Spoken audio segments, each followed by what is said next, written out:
here's your food. You had the salad and you had the breaded chicken sandwich. Other way around. I know you. You're Corley Casey from WESL News. I watch you all the time. Can I have your autograph?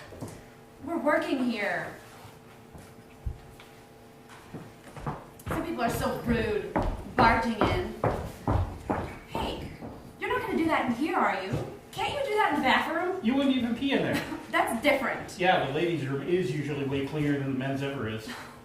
I can't stand the sight of needles. But don't you get acupuncture and Botox? And what about that tattoo on here? That's different. Bloodborne pathogens? You were not going to get AIDS or hepatitis because I tested my blood or took my insulin. How are we doing? Oh, you're diabetic. I knew someone who was diabetic. They're dead. Pardon? But first they went blind and had to have their feet chopped off. Madness. Can we discuss what's on tonight's line? Our lead story today is diabetes epidemic, obesity epidemic fuels diabetes epidemic. Did we run that story last week and last month? And it's our lead story today. Won't people eventually realize it's always the same footage? Did they notice the palm trees? And I love that footage. At the angle Noah shot them, Twiggy would look like Dumbo's mom. Coraline, do we even know if these people are diabetic? How could we know? We don't actually say that. It's not like we ever talked to any of them. They were just random people in 100 different places. And anyway, they deserve it. Some people should not wear sweatpants in public. But isn't that lying? Not if we don't come out and say it explicitly. And it keeps our sponsors happy. The weight loss industry is a $60 billion industry, David, and they buy a lot of advertising. But you're right. We need to up the ante. Diabetes epidemic is a threat to national security. What? $174 billion spent on keeping them alive. You know, insulin, test strips, doctor's visits. Would you rather we die? With half the U.S. expected to have diabetes by 2020. The figures are actually 1 in 3 by 2050, but that's not the point. It's the complications that drive up the cost. And if they just join one of those weight loss centers or hire a private chef and a personal trainer. Not everyone can afford. Anyway, most of them are type 2. Not type 1 like you, so why should you care?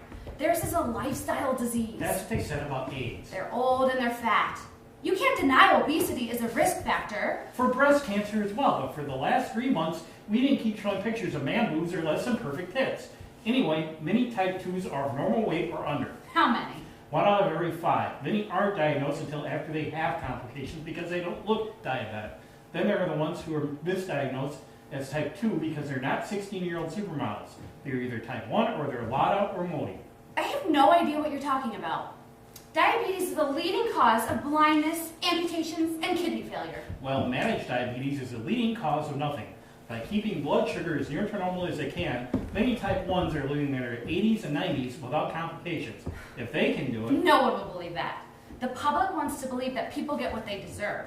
And then when they do, those people want to believe in an easy fix they can plunk down money for and everything will be hunky-dory. Uncontrolled diabetes is the 7th leading cause of death, more than from breast cancer and AIDS combined. Wait a minute. Diabetes kills more than breast cancer? That can't be right. We wouldn't have 3 months of pink ribbons on everything if it wasn't the leading cause of death. Not everything is as prevalent as it's pressed. Breast cancer killed almost 40,000, diabetes over 70,000. But everybody loves tits and pink. No one likes diseases that start with die.